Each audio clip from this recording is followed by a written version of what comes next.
en Nuevo Sol Televisión.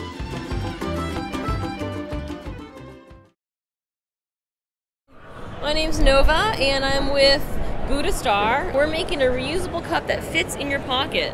It opens up to 16 ounces, and it collapses down to under 2 inches. What's great about it is that it's for all drinks, not just water, but beer, coffee, hot drinks, cold drinks. And it's made out of a new material that's not only BPA-free, but estrogenic activity-free, which is thousands of chemicals that react the same way in your body as BPA does. But ours is devoid of all of them. We have the Cup Goblin. The Cup Goblin is 365 cups. So if you drink 1 cup every day in a disposable cup, you can create over 20 pounds of trash. And this trash is not recyclable because the insides of these cups are lined with polyethylene, and the lids contain BPA.